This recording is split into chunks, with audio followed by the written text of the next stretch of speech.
최근 넷플릭스보다 국민의힘 상황이 더 재밌는 것 같습니다. 현재 상황에 대한 일본 기사가 있어서 한국의 정치 상황에 대한 일본인들 반응을 소개해드리도록 하겠습니다. 일본인은 한국 좌파를 싫어하기 때문에 이재명을 지지하지 않습니다. 그 이유는 주로 역사 문제와 외교 정책 때문입니다. 지금까지 민주당은 식민지 지배에 대한 사죄와 보상을 강하게 요구하며 일본에 비판적인 태도를 취하는 경우가 많습니다. 또한 반일 정서를 정치적으로 활용한다고 보는 시각도 있어 일본 내에서 부정적으로 인식됩니다. 일본과의 협력보다는 대립을 조장한다고 느끼기 때문에 일본 보수층을 중심으로 한국 좌파에 대한 반감이 큽니다. 이걸 참고하시기 바랍니다. 취침 전엔 김문수, 일어나면 한덕수, 다시 취침 전엔 김문수 이렇게 웃지 못할 상황이 연출되고 있습니다. 이 상황에 대한 일본 네티즌 반응입니다. 국민의힘은 꽤 강압적인 짓을 저질렀다.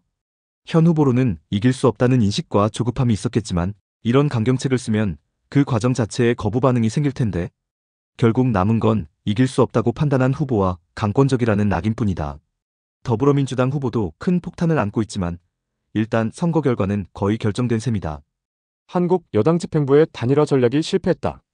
그렇다고 대선 결과까지 확정된 건 아니다. 설령 이대로 출마해 야당 선두 후보가 대통령에 당선되더라도 나중에 실각할 가능성도 있다. 그때 다시 대선이 치러질 테니 득표 실적을 염두에 두는 것도 이상하지 않다. 이번 대선의 원인은 윤석열 대통령의 불법 계엄령에 있다. 야당 후보 이재명은 전과가 있는 데다 현재도 여러 혐의로 기소된 상태다. 그렇다면 여당은 청렴한 후보를 내세워 그 점을 부각해야 승산이 있는데 이번 내용으로 당내 경선에서 이긴 후보를 버리고 여론조사에서 인기가 많았던 후보로 갈아타려 했다. 즉 당내 경선이라 해도 민주국가에서 선거 결과를 무시하는 폭거를 저지른 셈이다. 결국 당내 반발로 경선에서 이긴 김문수로 돌아갔지만 이 실책의 대가는 크다.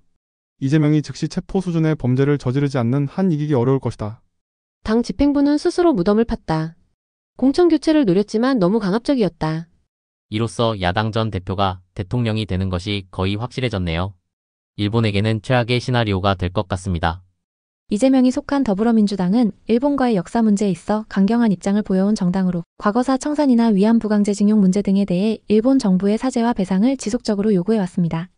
이런 태도는 일본 내 보수층뿐만 아니라 일반 국민들에게도 부정적인 인식을 심어주었고 한일 관계가 다시 냉각될 수 있다는 우려로 이어지고 있습니다. 풀 내용은 하단 링크를 눌러주세요.